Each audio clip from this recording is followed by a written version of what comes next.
Bama football on YouTube. I appreciate y'all being here. Alabama has just defeated Missouri by a score of 27-24. I'm going to break it all down, but first I need you to post a Roll Tide inside the comment box.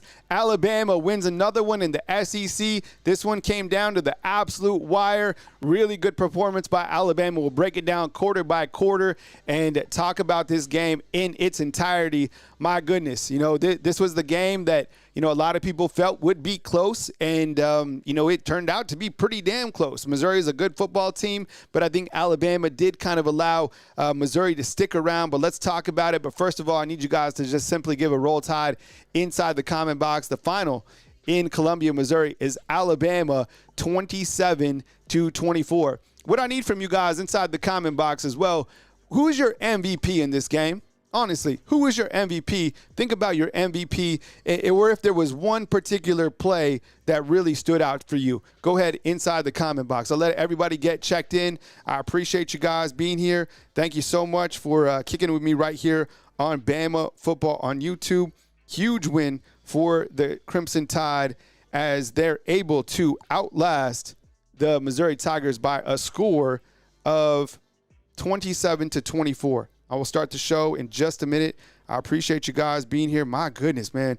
What a performance, right? You kind of look at the stats right here on the screen. Ty Simpson, 23 of 31 on the day. I thought he did an amazing job against a really good defense. I think a lot of people forget that this was the second best defense in the entire country. So really good performance by Ty Simpson today, and I'll talk about that more in just a second. Let me know where you're watching from as well inside the comment box. We'll get the show going in just a moment as we get everybody checked in on the show. Man, I'm still kind of like trying to calm down from that crazy game. Oh, man, that was wild. All right, 1 second. Then we'll get going on our post-game show. That was crazy. And I want to hear from you guys inside the comment box, like, who was your game MVP, right? What stands out to you? Oh, man, let me cut this video real quick, and then we'll start. Woof, man, that was wild. The Alabama Crimson Tide defeat Missouri by a score of 27-24. Ty Simpson, 23 of 31. Alabama with another victory in SEC play. Drop a Roll Tide inside the comment box. It is a one-game season. Up next, Tennessee. Catch us on our live show right here on Bama Football on YouTube. Woo, man. Wow. That was crazy. The line was 3.5. It's crazy, right? Vegas don't miss. All right, let's get into it and discuss this matchup. I think, a good place to start out, we'll do offense, we'll do defense, and then, we'll go over game MVPs and things that stood out within this game. I think clearly we start with the quarterback play. Ty Simpson, he didn't throw for 300 yards. He was 23 of 31. I want to get your take inside the comment box.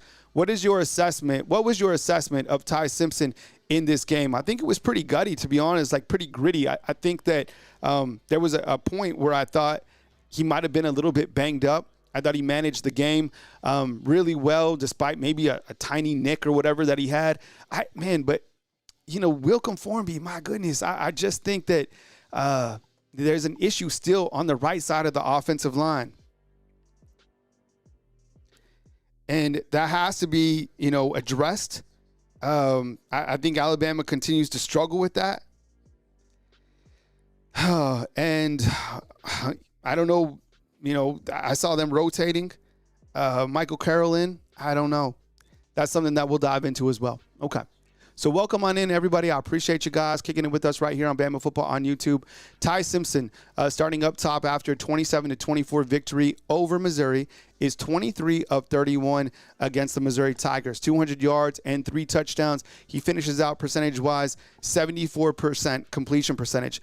I think when you look at this game, you can obviously zoom out, but I kind of want to go to that fourth quarter. And I think one of the particular plays where this team kind of showed its grit and how good they can be on the road or whoever they're playing against, the special teams play, right? You have the punt that was a fake punt by Missouri, and actually who came up with that fake punt stop was Draylon Washington. Yo, could I get number 20 inside the comment box?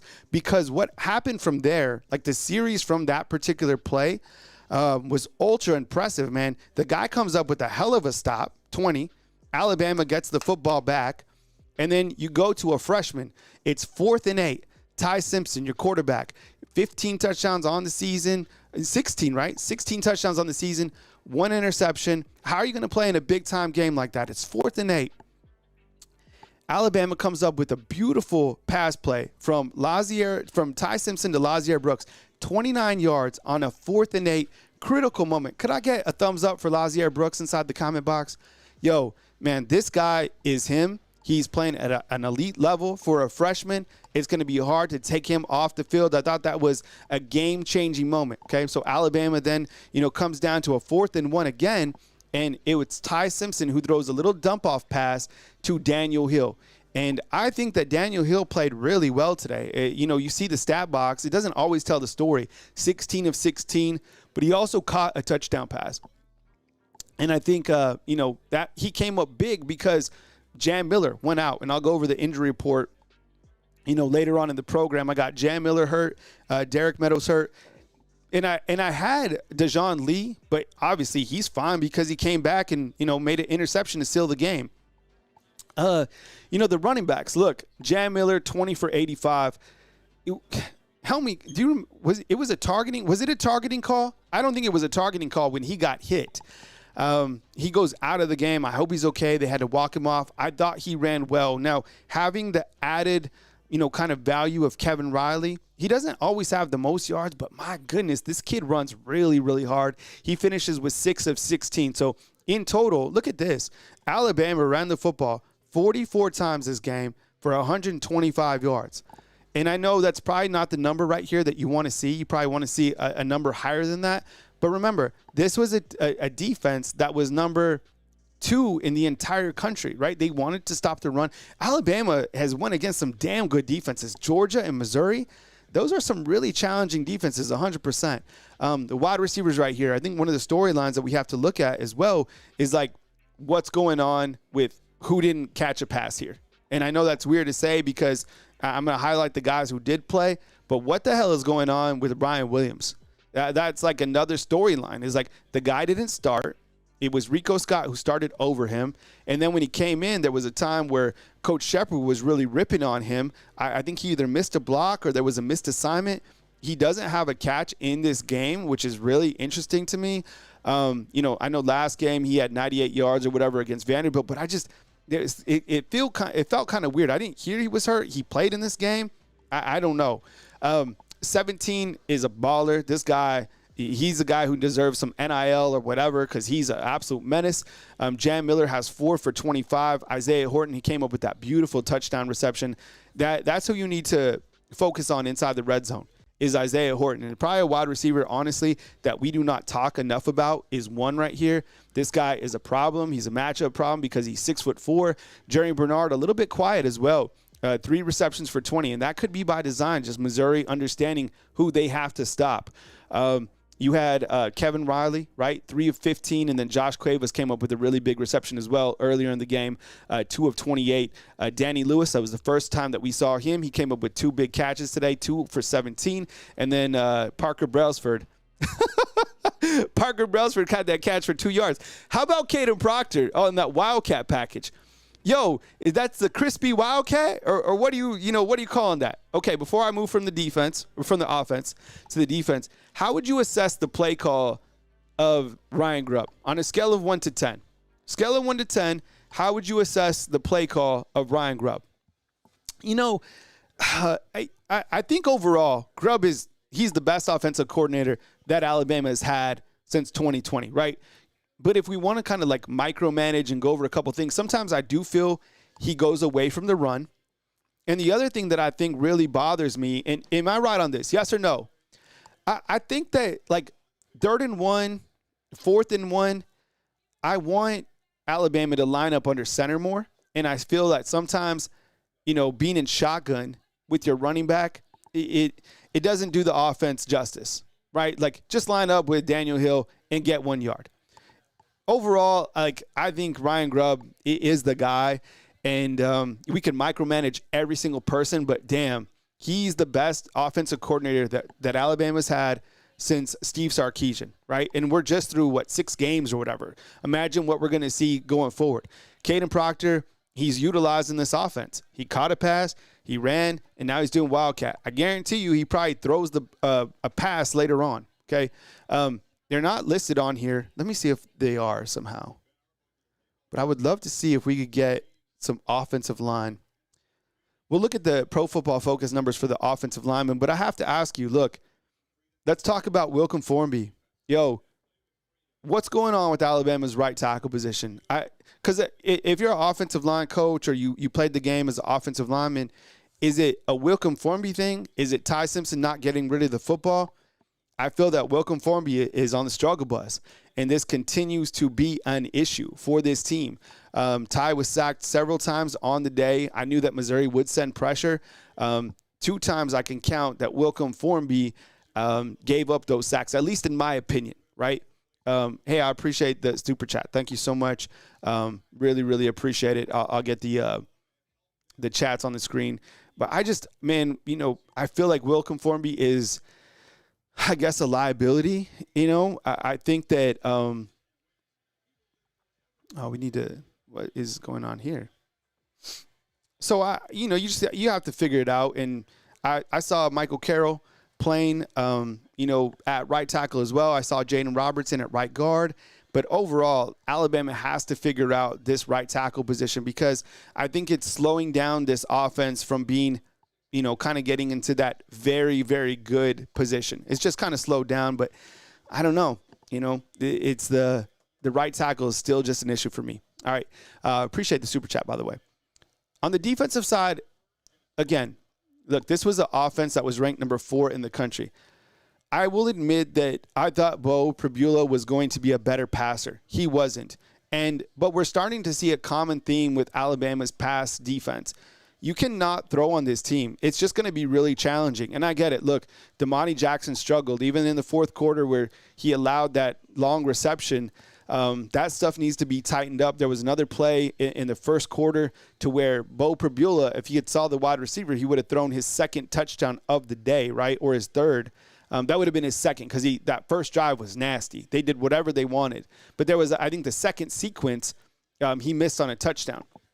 So Alabama's secondary, again, you didn't allow, you went against Gunnar Stockton, you stopped him. You went against Diego, you stopped him. You went against Bo Pribula, you stopped him. Joey Aguilar is up next, and, you kind of go on against these good college quarterbacks, but you're able to stop this guy at his home field, right? He's playing on his home turf, and he's only 16 to 28, 167. I thought he battled. He's a really good runner, 11 for 61. Alabama did allow some chunk yardage plays, 1 for 23, 1 for 39. But most importantly, and look, we could say what you want about the defense and about Kane and all this stuff.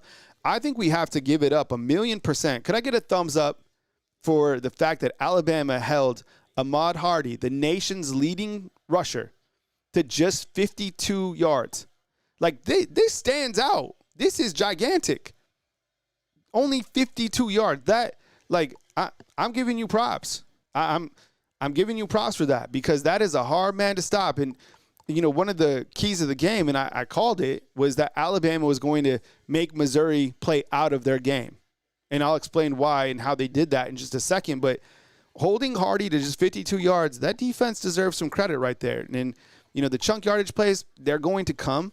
It's going to happen from time to time. It's kind of like the NFL. Like, guys are going to get theirs. But I thought for the most part, the defense did come up plays when they had to.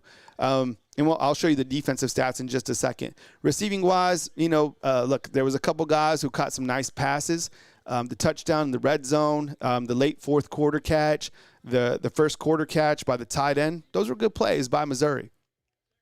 Before I go to the team stats, let me bring up the defensive statistics. And we'll zoom in over here for Alabama.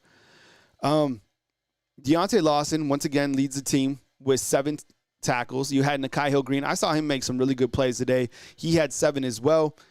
Justin Jefferson, man, there was that play. I think it was right before Missouri went for the fake punt, right? Where Justin Jefferson came up with one hell of a play. Remember this? He came up with the big stop. And, by the way, Coach Kalen DeBoer says that Jam Miller and Derek Meadows have concussions.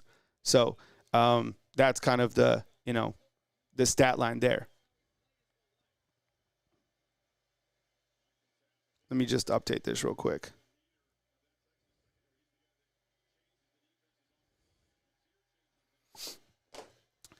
But do you remember this play where Justin Jefferson was able to come up with a big stop and then it forced Missouri to go for it on 4th down? That was a huge part of the game for sure. Yo, LT Overton, man, this guy, 22, plays big. I probably need to talk about number 22 more. Look, LT Overton, man, what a great transfer addition for Alabama. He's been wonderful the last 2 years. He's playing even better this year. JG, I appreciate it. Thank you so much. Have a martini. Thank you. I definitely will, man. It sounds amazing. Even though I'm not really a martini guy, I might trade that in for old-fashioned if that's cool. Or maybe a little margarita, right? We'll see. We'll see how I'm feeling. But I appreciate it. Thank you so much either way. Can I just get a thumbs up for 22? Like, LT Overton, man, I mean, is he the best player on the defense or is it Bray? I don't know. LT, man, I love LT. He is a damn good player. He plays fast. He gets after the quarterback. He's super athletic. And let me put it like this. Would you want LT Overton on your NFL team? Yes or no? Would you want LT on your team? I think 100%.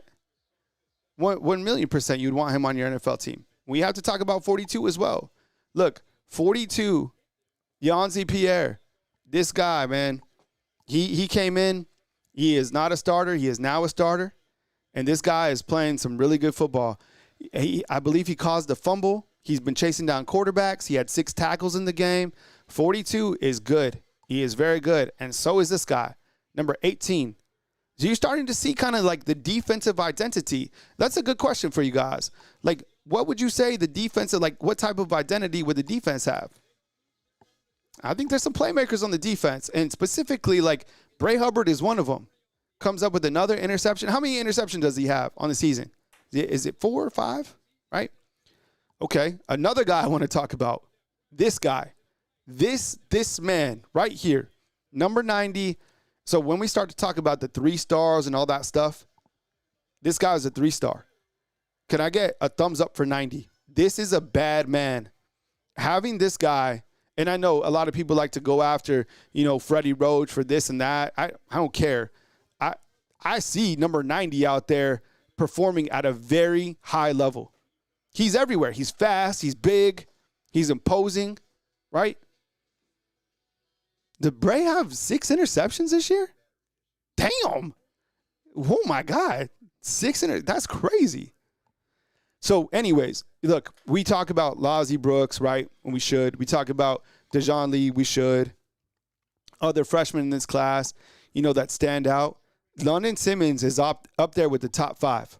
And that's a big statement because the freshmen are ballers in this group, but London Simmons was a hell of an addition. For him only to be a 3-star, that's like a diamond in the rough. This guy's a baller, number 90, 100%. A million. If you're a trench level player out there, if you watch a defensive line, I guarantee you're probably loving 90. And I'll tell you who else, okay? 31. This guy's good, right? This guy is very, very talented. 31. I'm glad to see him more. I want to see how many snaps he played. I like 31, 90, and 22 starting. Those are the guys I like, okay? 31 plays fast. And this was his best game that he's ever had. And I'm glad to see it because 31 has had to wait. We've been waiting for 31 for a long time. We've been like Linus out in the pumpkin patch waiting for 31 to come. And this guy came through with it, and he's an absolute baller. Someone's saying Bray has 3 interceptions now. Okay, we'll look it up officially. Either way, we love Bray Hubbard. He had 2, 3, I don't know. We'll tally it up officially. But Keely, man, can I get a 31 inside the comment box now? I'm telling you, Keely is good. And we've been saying it, and we knew it. We never gave up on Keely, I don't think. We just kept asking about him. We're like, where is he? When's he going to play? Well, here he is. And he's damn good. And he plays fast, too. So fast. I'll open it up in just a second for you guys to ask some questions or point some things out. Let me run through a couple other things, okay? Dejoun Lee, we talk about him. At one point, I thought he was hurt, but he's clearly not hurt because he made an interception to seal the game, okay? So 5 is good. He's an elite fresh. He should have really had 2 interceptions. He jumped up and made that it looked like a catch. He jumped like 41 inches in the air, and then he dropped the ball, right? But Dejoun Lee plays great. I'm glad he's here. Pay the right players. Pay him, okay? Pay Dejoun Lee and Lazier Brooks. Take care of those guys, please. And London Simmons, please. Like, you know, those guys, critical going forward, all right? I want to go back and talk about the team stats real quick. So you see over here the total yards. Can you guys see that? Yeah, there you go. All right, total stats, total yards. Alabama has 325. Missouri had 330. I didn't think that was going to be that even. I think that says a lot about Missouri, and I think we have to give credit to, you know, some of the things that they did. But I also think Alabama kind of let them in a little bit more, specifically with that second half kind of fumble, then they turned it into a touchdown. Passing yards, I knew they weren't going to pass for much. Rushing yards, keeping them under 200, I think is impressive, specifically limiting Hardy. This was an area Alabama might have more penalties, but Missouri had more penalties that affected them. I think back to the first series, right? Missouri goes down and scores, does whatever they want, right? And then Alabama comes out and whatever it was like a second down. They throw it behind the line of scrimmage. They would have been in like a 3rd and 15. Missouri gets called for an unsportsmanlike, and it moves the chains. That was a huge moment in the game, honestly. Alabama has 22 first downs. Missouri's 15 on 3rd downs. Alabama 6 of 15, not that efficient, but still got first downs when you had to. 3 of 3 on 4th downs. That is huge. But I'll tell you, the biggest number in the game right here is this. The time of possession. Once again, Alabama is able to win the time of possession, okay? 38 minutes that they controlled the clock. And that's a sign of a football team that is the aggressor, and they've done this in the last 3 SEC games, right? And for the most part, you know, that's kind of the recipe to winning in the SEC is to control the tempo and to control the time of possession. We knew that was one of our main points, and they were able to do that. 38-33. That is fantastic. And they did it against Georgia, and they did it against Missouri as well. Before I get to that super chat, let's look at those scoring drives so I can further elaborate on my point. Debbie, thank you so much. I really appreciate you. Close only counts in horseshoes and hand grenades, and football winning is the only thing, 100%. Just win, baby, right? That's what they say. So look, when we go to the full screen right here, and we'll just look at the Alabama scoring drives, okay?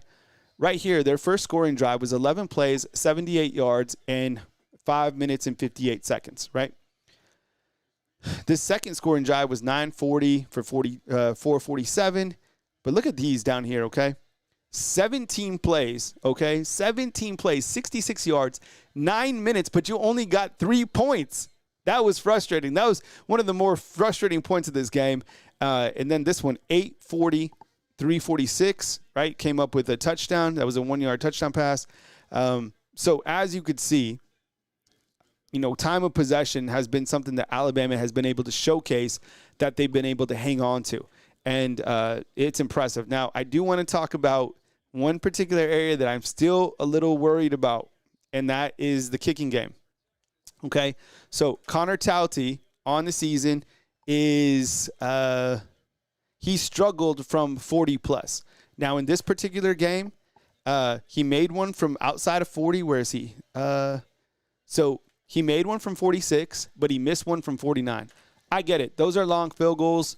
You know, it is what it is. But I think his stats right now, and I'll have to go over this, but I believe he is 3 of 7 in kicking field goals. So what is your confidence level in Connor Tauti? Sound off inside the comment box. Confidence level on Connor Tauti kicking 40-yard field goals. For me, it's like 40%, 4 out of 10. You know, I understand that, you know, distance isn't his strong suit, and it's scary because I don't want a game to come down to like a 45-yard field goal. Like if a game came down to a 45-yard field goal, I have like zero confidence. And you know me, Mr. Optimism, right? So Talty is just that's kind of an issue for me. 27-24 is your final. I'll open it up to some feedback inside the comment box. So if you have something that you want to point out, what was something that stood out to you in the game? So that's my question to you. I'll post it on the board. What is something that stood out to you in this particular game?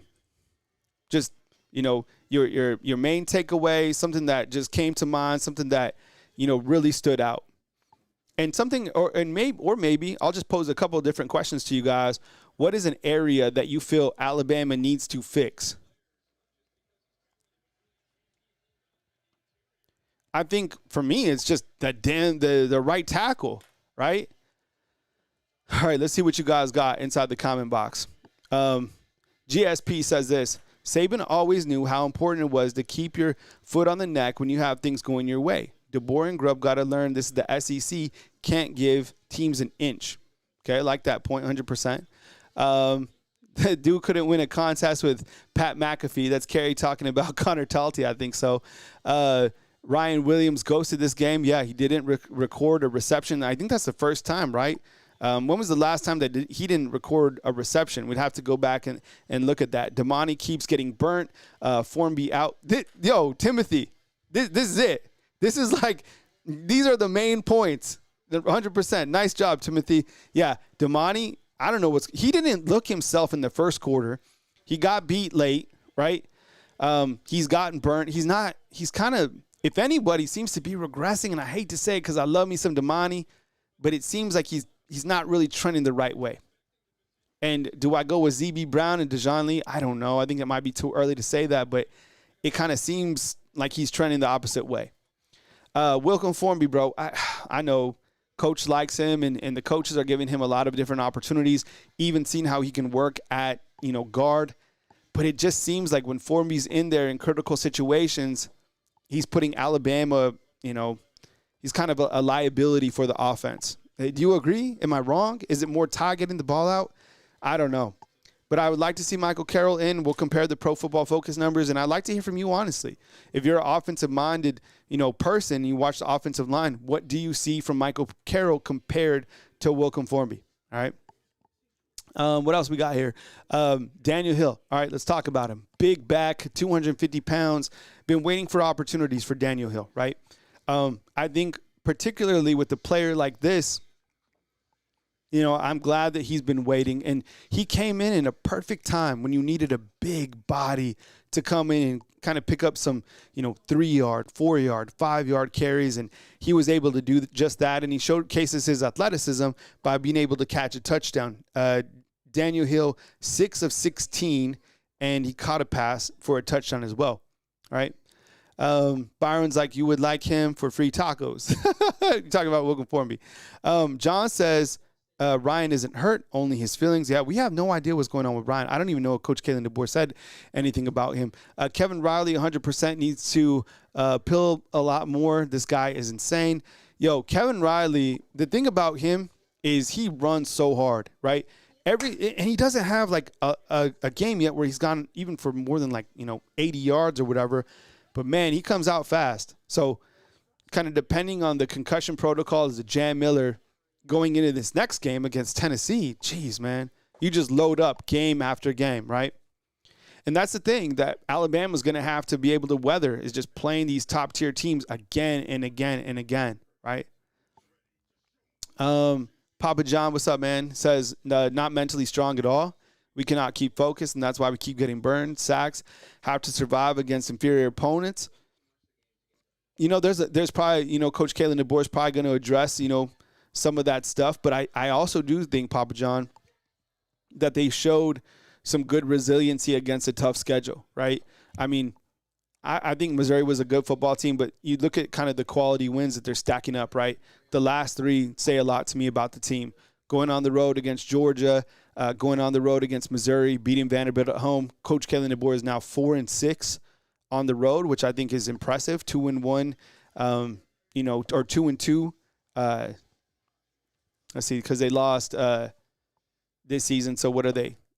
2-1 on the road so far? Can we talk about that 4th and 8 throw by Ty Simpson? Yo, that was dirty. I mean, that I don't know. That wasn't like a Heisman moment or anything like that. But damn, that was an impressive play by Ty. It's 4th and 8. Is game on the line? Sure. Yeah, it was late in the game. And he comes up with an incredible toss to Lazier Brooks. And if you go back and kind of watch that angle, man, he saw Lazier Brooks downfield. He's able to throw an accurate pass, and Lottie comes up with a damn good catch. Yeah, Jeremy Bernard had 3 catches for 20 yards in this game. Yeah. What'd you guys think about that Wildcat to to Caden Proctor? Yeah, that was crazy. Bring up a couple different things as we cruise through. The remaining games are Tennessee. You got South Carolina, right? You got LSU. So look at the quarterbacks you got up next. Okay, you got Joey Aguilar. You got Lenore Sellers. You got Garrett Nussmeier.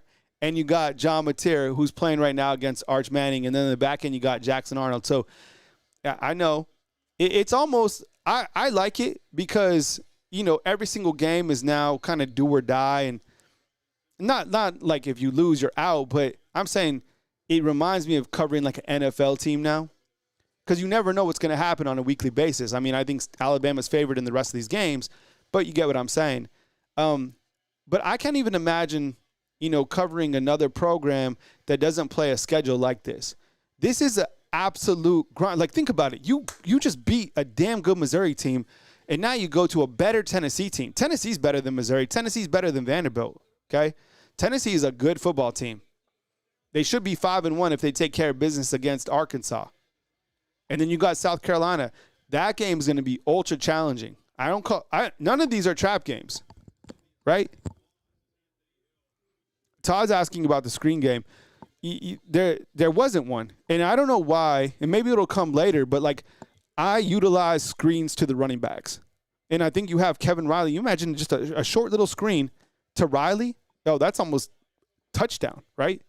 They don't have a lot of screens. I think that could benefit this team. I think they could benefit offensively. But you leave today with a W, and you just get ready for the next. So, man, what a gritty win. You beat Missouri on the road. You flush this one. You look at the positives. Not a lot of negatives, in my opinion. Honestly, I do give the defense credit. I give Ty credit. I give, you know, some of those freshmen who came up big credit. Oh, my God. You see this wide receiver get hurt hitting into the brick wall? Was that today? Oh, my God. Oh, that must have been another time. Jeez, that was scary. 3-0 Oklahoma and Texas. So how this will operate, I'll wrap up here. I got a lot of other work to do, and I'll probably be back later on. And, of course, you know, as news happens tomorrow morning, I'll get Coach Kalen DeBoer up and sound bites and all that. But this is the post-game wrap. I appreciate you guys being here. News as it happens right here on Bama Football on YouTube. Please check out our Facebook channel. I'll post it inside the comment box right now. Go over there. We got a ton of content kind of rolling out. And this is the post-game wrap right here on Bama Football on YouTube. Enjoy the rest of your college football. Keep tabs on Bama Football on YouTube. I'll be pumping out content the rest of the day. Coming to you from beautiful Tuscaloosa, Alabama, right here on this beautiful Saturday, October 11th, following Alabama's 27-24 win over Missouri. Kyle Henderson, Bama Football on YouTube. See you, fam.